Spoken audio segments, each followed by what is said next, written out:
Ito guys, ang aking online palengke. O, ayan.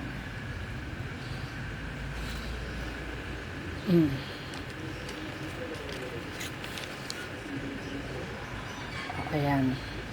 O, diba? Mas madali kaysa sa ako ang pupunta ng palengke. Napakahirap mamalengke. Magbubuhat ka pa na mabigat. O, eto. Order na lang. Ito guys, ang aking gata. Ito ang aking yellowfin, galunggong, at this time nagtilapia kami. Ito ang aking chicken. Ito ang aking pork kasim. At ito naman ang aking 2 kilong lomo. Ayan.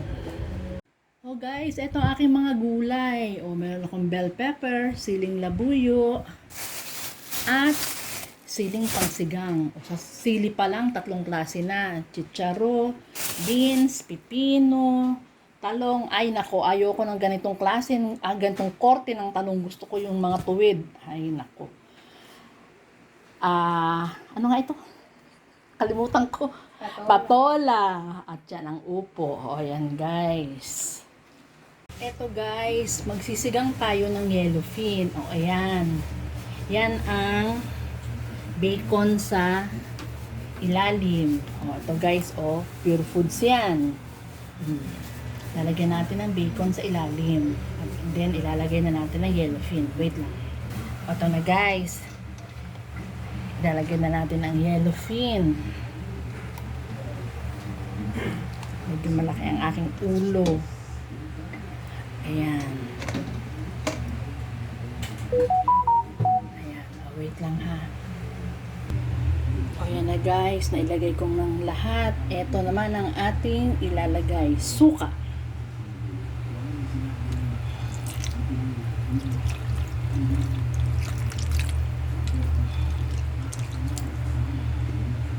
Ayan. Ito guys, nakaluto ako ng escabecheng tilapia. O ayan. Hindi ko na naipakita sa inyo kung paano ko niluto kasi very busy. Alam niyo naman pagkapalengke day. Naku, busy day. Eto guys, nagbiklad ako ulit ng galunggong. O ayan, nalagyan ko yan ng asin at saka paminta. Ngayon, tunaw na ang asin, akin na siyang titimplahan ng suka. O ayan. At eto naman ang aking yellowfin. Naku, ang dami pang sabaw. Mahaba pa tong lutuan na to.